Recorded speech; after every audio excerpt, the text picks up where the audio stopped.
Bon bah salut les enfants, what's up? Aujourd'hui on va faire un petit tour en Iveco Daily. Alors pas celui-là comme l'autre fois, mais celui-là. J'aime beaucoup ce modèle là. Franchement je trouve que c'est la version la plus réussie en termes de carrossage justement d'un Iveco Daily. Je trouve que c'est le moins moche on va dire.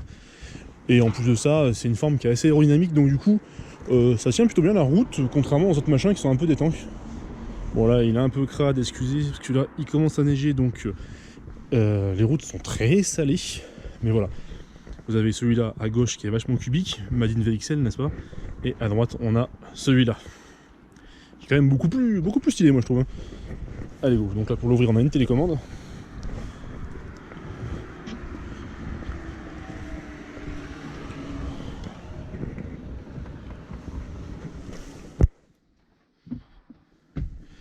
Et nous voici à bord de la bestiole. Bon, alors, mission du jour. Si vous l'acceptez, c'est d'aller récupérer. Alors, on va déjà commencer par mettre le contact. Parfait. Tac, ça au point mort.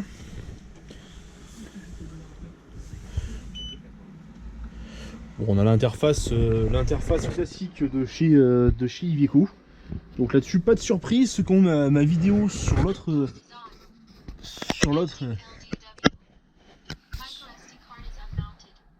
Voilà, elle arrête de parler la fille. Ah voilà. Ceux qui ont vu ma vidéo sur l'autre Iveco qui est à côté, du coup, vous allez voir, le tableau de bord c'est exactement le même. On reste sur celui du Daily, vraiment basique, avec quelques ajouts dédiés au transport de voyageurs. On va faire un tour vite fait avant de prendre la route. Donc le véhicule je l'avais ce matin, donc j'en ai déjà fait le tour, donc je sais qu'il n'y a rien qui traîne, je sais qu'il est propre de l'intérieur. Hop. Bon, on va commencer par le classique, hein, la soufflette.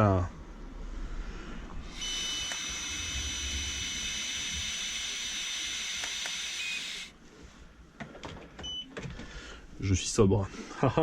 Allez, on démarre. Tac, fermer la porte avant, le bouton est juste là. Tac. Ah, la mouvement assez décomposé, hein. Ça se ferme d'un coup, après ça remonte, ça fait vraiment deux étapes. L'éclairage intérieur il est ici, donc premier cran, ça met l'éclairage nocturne, deuxième cran, l'éclairage de jour, celui qu'on va mettre aujourd'hui, parce qu'on a du monde, et parce qu'il fait jour. Ça aussi c'était une phrase de merde.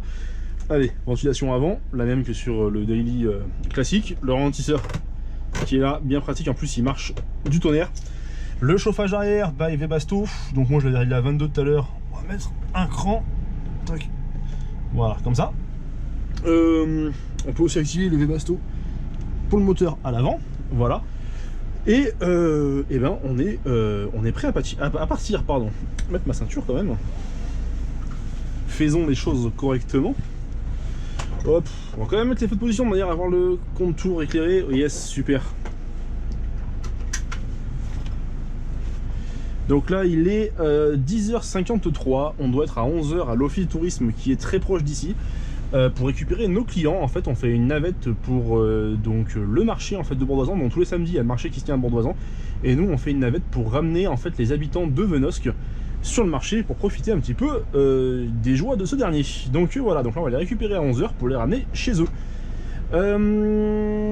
Tac, comme à chaque fois que je fais une vidéo avec des clients dedans, la caméra sera fixée juste ici le temps de la conduite commerciale. Et après, une fois arrivé à la partie haut le pied, donc sans les clients, je reprendrai la caméra sur ma tête pour vous montrer le trajet retour. Ce sera quand même beaucoup plus sympathique. Allez les gars, on y va.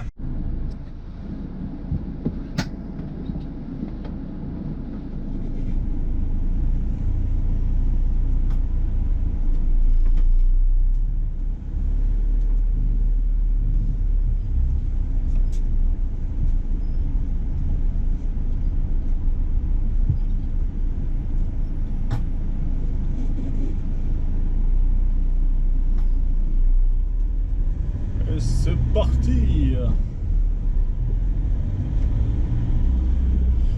Bon, tout à l'heure quand j'ai commencé à faire la vidéo, vous avez vu il y a une sorte de voix qui parlait en anglais qui m'a coupé la parole à plusieurs reprises. En fait c'est un système assez particulier qui équipe ce car. Quand on sera tout à l'heure en repied, je vous ferai une petite démonstration pour vous montrer un petit peu de quoi il s'agit.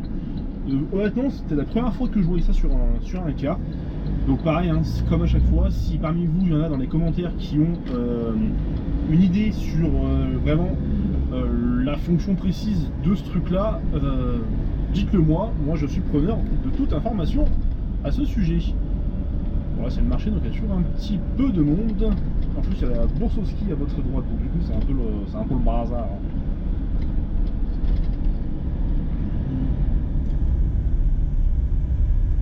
Ah c'est même grave le bazar d'ailleurs là, dis-moi.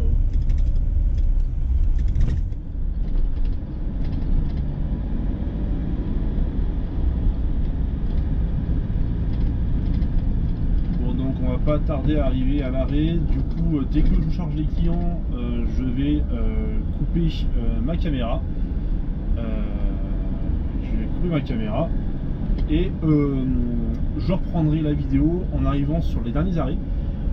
Et puis après avec le haut pied. Ce sera quand même plus sympa parce que la caméra sur la tête c'est quand même plus sympatoche. Donc voilà. Donc l'arrêt de bus c'est juste là-bas. Vous voyez, il y a une voiture qui est garée à droite, il y a un peu de monde. On est censé récupérer les clients ici à 11h, donc dans une minute, vu qu'il est 10h59.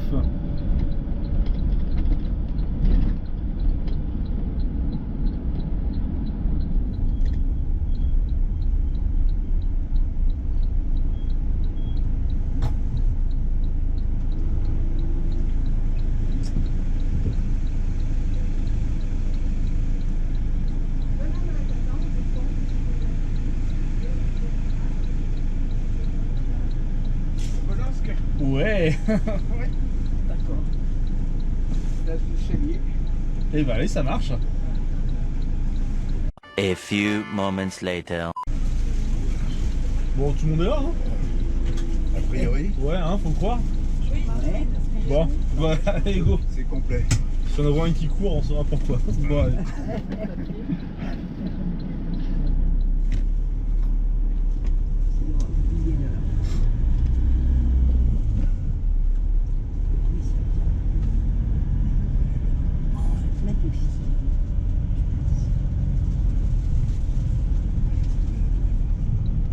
Ah oui, il me semble que tu l'avais déjà. Il y avait pas Pascal, il y avait pas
Bon, bah nous voilà arrivés au bout de notre périple. Hop, on va fermer la porte. Le tour du car est fait. On peut éteindre l'éclairage. Et maintenant, on va rentrer en haut-le-pied au dépôt. Tac. Bon, c'est un service qui est assez sympathique à faire. Moi, j'aime bien, le coin est sympa. Et puis, du coup, bon, là, la météo pour le coup est pas super belle. Hein, mais à part ça, ouais, le coin est quand même sympa. Et puis, son service, c'est agréable à faire, on va dire. Les clients sont sympatoches. Le matos aussi, c'est parfait. Bon, là où je suis un peu inquiet, c'est que au trajet aller, je parlais un petit peu avec des clients. Et en fait, ils me disaient qu'il y avait de plus en plus de monde qui prenait les navettes. Et le truc, c'est que j'espère qu'il n'y aura pas un jour où en fait on sera obligé de prendre un car plus grand. Parce que là, la route, ça va poser un problème. Alors la première partie de la route, celle où on va en bas, vous savez, on passe sur un pont. Et après, celle où on monte faire demi-tour sous le télécabine, que vous avez dû voir avant, ça se fait sans problème avec un car plus grand. Hein. Sous le télécabine, on y est déjà monté jusqu'en 12 mètres, je pense que le 13 mètres il passe. Et le pont en mode Rambo là en bas où on a fait demi-tour, je l'ai déjà fait chez Grindler en 15 mètres, donc sans problème. Donc du coup, voilà, c'est pas le style, le problème, il est ici quoi. Parce que là, les virages sont super étroits. Alors mais des fois, est-ce qu'on pourrait pas essayer avec un crossway en 10 mètres? Mais ouais, faudrait essayer pour voir. Bon après, celui qui essaie, s'il se coince, il est mort. Donc vous allez voir, le système en fait dont je vous ai parlé tout à l'heure en début de vidéo avec la voix qui parle en anglais, c'est l'écran qui est juste là. Donc là, tant qu'on est en dessous des 35 ou 40 km/h, il s'éclaire pas. Dès qu'on les dépasse, il va s'éclairer. Et en fait, vous allez voir, c'est un système qui est assez bizarre. Je sais pas, en fait, je me tâte entre un système d'aide à la conduite ou en fait, plus simplement une dashcam. Parce que bon, ça affiche en fait une image en fait de l'avant en fait du véhicule, de la route tout simplement. Mais là où c'est assez étrange, et c'est qu'en fait, on dirait, vous avez déjà tous vu dans votre vie le film Terminator, au moins un des Terminator. Et bien souvent dans ce film-là, on voit ce que voit le robot, on voit ce que voit Arnold. Et bien là, ça fait pareil. C'est-à-dire, vous allez voir, ça fait des traits qui délimitent la route, un peu comme un système d'intelligence artificielle. Et quand on croise une voiture, il y a un carré bleu qui l'accroche comme si c'était une cible. Et quand un véhicule est devant nous, en fait, il y a un carré qui traque le véhicule. Et ça nous dit à quelle distance il est et à combien de secondes il est de nous, en fait, si vous voulez. Et c'est un système qui est assez pratique. Maintenant, ma question, c'est est-ce qu'il sert à des fins de dashcam, si jamais il y a un souci, ou est-ce que ça cache un système d'aide à la conduite? Alors c'est là que je suis un peu bugué, donc s'il y en a un de vous qui a réponse à cette question-là, les commentaires sont faits pour ça, vous ferez de moi un homme heureux. Vous allez voir, quand ça sur la route, je vais vous le montrer. Après, on essaiera de se faire doubler par une voiture pour pouvoir vous montrer un peu le système. Là, c'est pareil. Là, ici, même en crossway.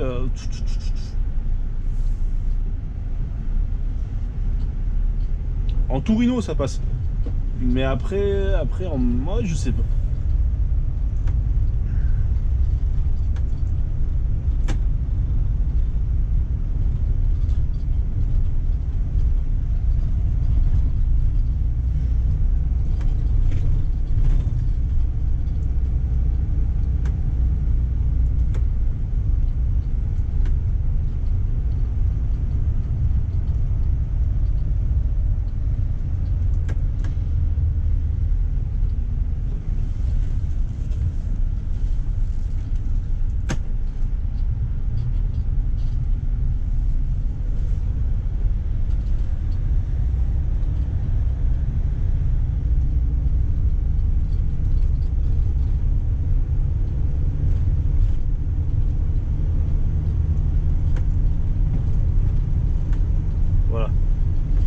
L'écran vient de s'éclairer. En fait, c'est à 35 km/h qui se déclenche. Vous voyez, vous avez la vitesse ici, les flèches qui sont là indiquent les clignotants, donc gauche, droite, tac. Et vous avez une sorte d'horizon artificiel, le trait rouge qui est sur l'écran juste là. Et ensuite, vous allez voir qu'on est sur une route avec un marquage au sol, ça nous l'indique avec des traits de différentes couleurs. Si jamais vous n'arrivez pas à voir ce que avec la GoPro, des fois avec les contrastes on n'arrive pas à voir ce qu'il y a sur l'écran, donc là je sais pas si ça se voit ou pas. Dans tous les cas, quand on sera sur la route départementale, je mettrai également mon téléphone en fait pour filmer.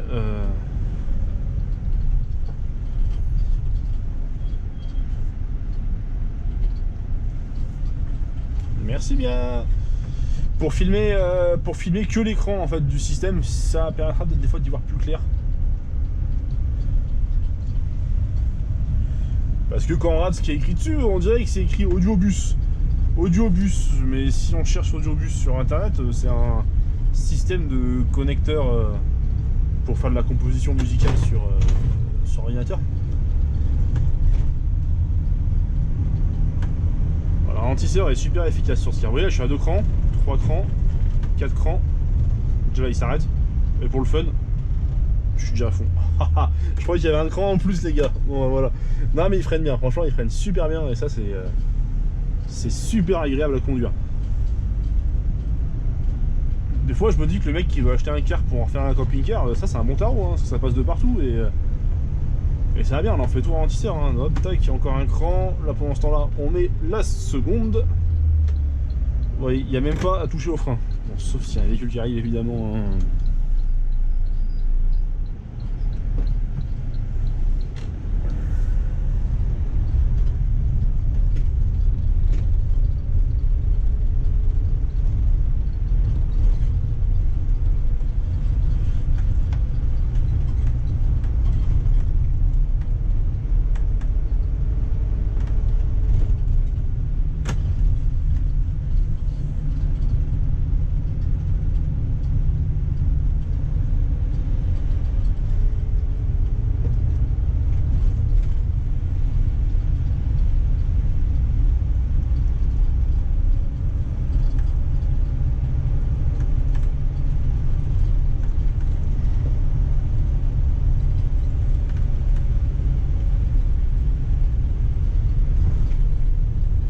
Là ici il est assez bâtard. Alors bon là on est en petit quart donc ça va pas trop mal, mais c'est vrai que quand on a un quart de plus de 10 mètres, fais gaffe. Surtout ici, il faut bien se déporter par rapport au rocher qu'il y a en haut. Et puis le problème c'est que les gens en face ils arrivent comme des bourrins bien souvent. Puis même sans arriver comme un bourrin, même le mec qui arrive à 30 ou à 40 c'est déjà beaucoup par rapport au virage quoi. Alors je parle des gens mais moi c'est pareil, hein. Quand je suis en voiture j'ai tendance à... voilà, bon. Je roule bien on va dire.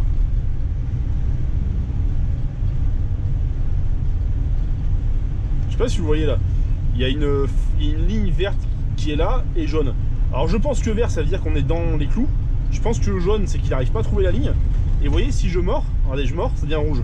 Hop, je reviens là, hop, et ça redevient vert. Voilà, écoutez ce qu'on fera, c'est si jamais vous ne voyez pas l'écran, je vais pas m'amuser à filmer au téléphone parce que du coup en fait je me dis que ça va être aussi merdique que la GoPro. Je vous ferai une vidéo spéciale sur le sujet quand je ferai en fait le test complet du véhicule. Vous savez la vidéo comment démarrer et utiliser, je pense que dès que je peux je la ferai sur ce véhicule là et on regardera ce système là en détail. On prendra un peu de temps pour regarder le système en détail et puis voilà. Alors, autant je sais, puis autant l'image elle vient de se voir sur la GoPro, je sais pas trop. Hein. Mais bon justement je repense à la vidéo que j'avais faite avec l'autre Iveco Daily où vous vous rappelez il y a un écran ici tactile où on peut faire différentes fonctions dessus et en fait on voyait rien de ce qu'il y avait sur l'écran.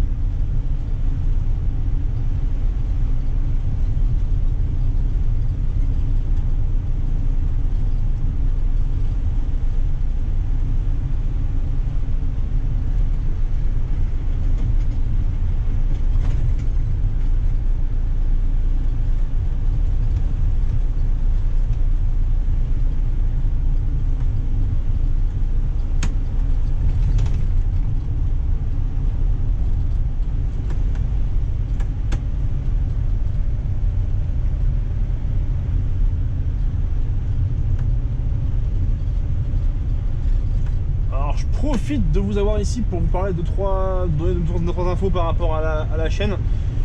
Donc la vidéo que j'ai faite avec l'ami Joris, vous savez la vidéo sur les différents types de conducteurs, elle a beaucoup plu, donc on a décidé d'en faire plusieurs dans le même genre. Vous allez voir bientôt il y en a une qui sort un peu dans le même style sur un type de chauffeur un peu particulier, dont je fais partie du coup parce que voilà j'ai pas un contrat en CDI pour l'instant au VFD, donc bah non mais je vous ai pas plus, vous verrez normalement je la sors dans quelques jours. Hop, c'est une vidéo qui suivra sûrement celle-là. Donc voilà. Donc il y a ça, première info. Ensuite, ouais, alors la chaîne, donc au niveau des abonnés, elle monte quand même pas mal. Bon, elle monte pas à une vitesse fulgurante, mais ça monte quand même de manière assez régulière, j'ai remarqué. Donc je prépare un petit peu l'avenir de la chaîne. Alors donc en fait, dès qu'on aura atteint les 20 000 abonnés, il y aura donc une rencontre abonnée qui sera organisée. Donc sûrement sur Grenoble ou sur Lyon, ça sera à voir. Donc voilà, et pour l'occasion, il y aura également une vidéo spéciale qui sera tournée avec une chaîne YouTube assez connue. Alors je vous dis pas qui c'est. Tout ce que je voulais vous dire, c'est qu'ils sont fans de grosses mécaniques et ils font des vidéos un peu délire sur le sujet. Mais voilà, je vous en dis pas plus, ça en reste là pour le moment. Donc voilà. Et après, le prochain palier, ça sera le palier des 50 000 abonnés. Alors, c'est pas pour de suite. Si les abonnés montent comme ils continuent à monter, ce sera pendant 1 an et demi, 2 ans, donc il y a le temps de voir venir. Mais attendez-vous à un truc de très gros. Je suis déjà en train d'y réfléchir avec des collègues, mais je vous en dis pas plus. Bon, la route, elle est un peu crade ici. Hein. En fait, il y a une carrière pas très loin et les camions passent leur temps à passer par ici. Bon, après, c'est leur boulot, hein. Ils y peuvent rien. Mais du coup, c'est vrai que c'est pour ça que les cars au dépôt sont vachement crades, ceux qui roulent sur les lignes qui sont ici.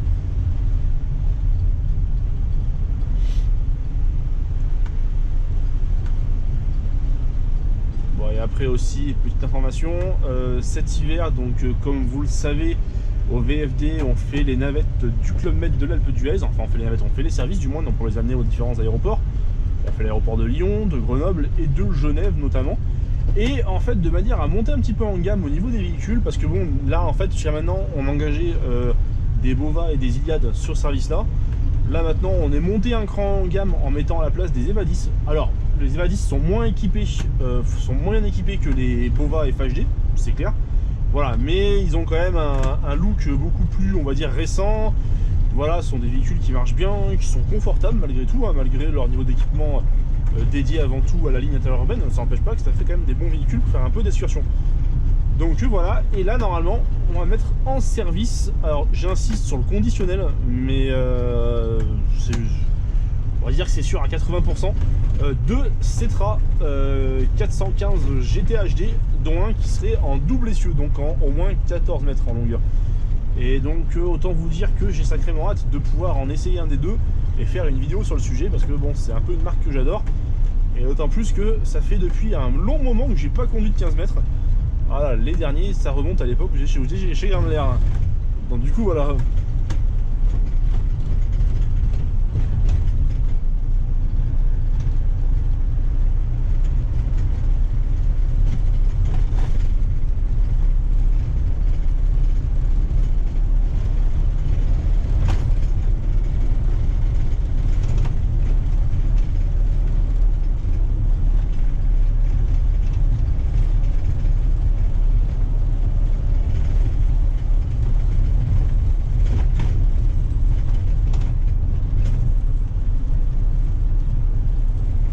C'est pareil, dans ma dernière vidéo, je ne sais pas si j'en avais parlé ou pas, mais en fait,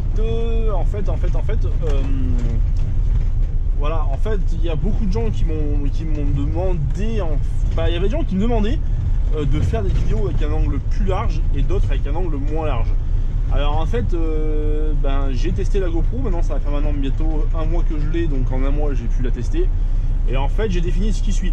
J'utilise l'angle Super View, c'est-à-dire celui que vous avez actuellement sur la vidéo, uniquement quand la caméra est sur ma tête. Quand la caméra elle est fixée devant ou quand elle est fixée derrière moi, c'est en angle normal. Parce que sinon, en fait, si vous voulez, ça déforme trop la réalité et on a l'impression que les routes sont immenses. En fait, on n'a plus la notion en fait de gabarit. Et je sais qu'une fois, j'ai filmé une vidéo avec une manœuvre sur un dépôt. D'ailleurs, la vidéo, je l'ai effacée parce que j'ai pas du tout aimé. Une manœuvre qui était assez coton. Et en fait, quand on regarde la vidéo, on a l'impression que la route elle fait 10 mètres de large et du coup, on perd un peu ce côté immersif. Donc voilà. À côté de ça, après, pour tout ce qui est les courts-métrages, on filme en mode standard, quoi. C'est-à-dire le mode le moins, on va dire, déformé possible.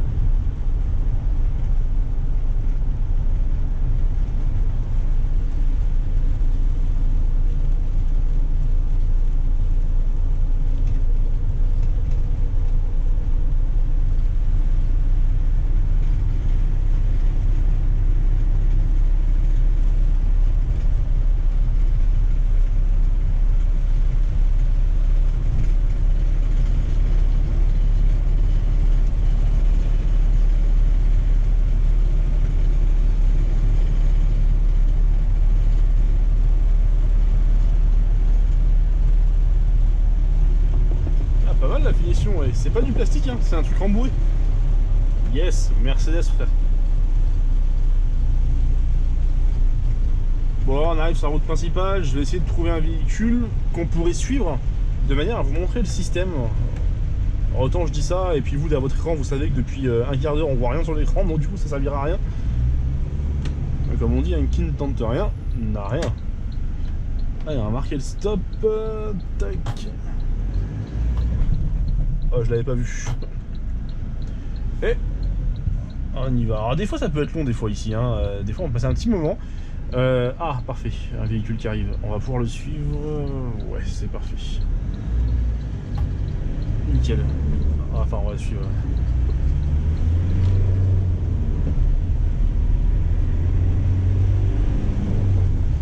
Regardez sur l'écran. Alors, on va le suivre bon, dans la mesure du raisonnable. On va pas non plus prendre de risques. Hein.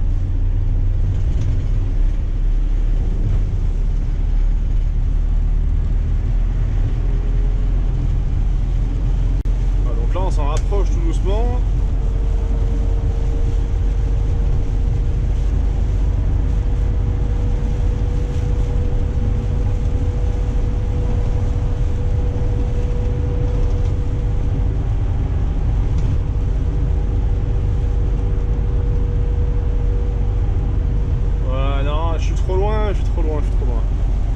Bon, on va pas faire d'excès de vitesse pour le suivre, ça servira à rien. Ah, ça, je suis déçu là, je suis déçu, merde. Ah, finesse. On l'a vu pendant 5 secondes, je sais pas si vous l'avez vu.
C'est la tempête. Wouh.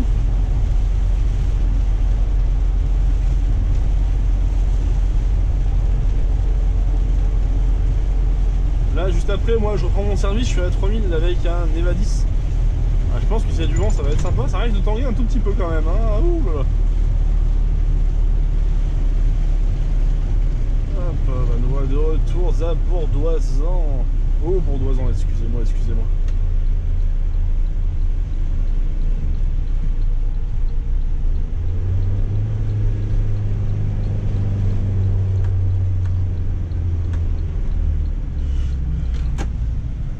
Bon, après, le seul inconvénient au niveau de ces véhicules-là, c'est que c'est des véhicules qui sont assez bruyants au niveau du moteur et qui, vu qu'ils sont quand même bien chargés, ils demandent à ce qu'on roule à des régimes assez élevés. D'ailleurs, si vous regardez bien les documentations techniques, si vous voulez, ils disent que la zone verte se situe quand même dans les 3000 tours quand on est en charge. Donc en fait, ça force à faire hurler un peu le moteur. Donc là, ça va bien parce que c'est quand même un Iveco qui est quand même relativement récent. Voilà, il est quelle année celui-là? Il est 2017, je crois, 2018. Alors, il a 36 000 bornes, donc voilà, il est quand même relativement frais le véhicule. Mais je sais que chez Grindler, on avait les anciens modèles, ceux qui dataient de 2002-2003. Et en plus, ils étaient équipés en boîte courte. Donc alors pour la montagne, le kiff. Par contre, sur l'autoroute en 5ème, 50 km/h. Je sais pas si vous vous imaginez, avec le moteur qui hurle à 5000 tours et tout. Oh là là là là. Puis bon, après, on sent bien que la taille pour la mécanique, c'est pas bon non plus, quoi.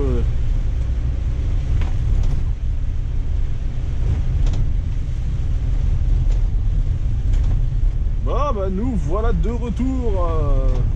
Tac, au marché.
De retour au dépôt.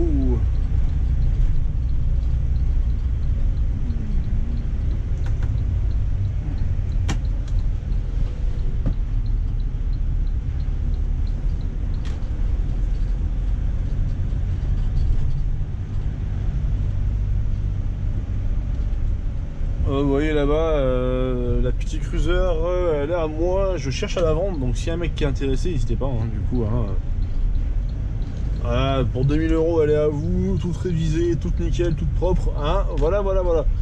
Puis bon, c'est la caisse de Chris Bus, merde, attention, hein.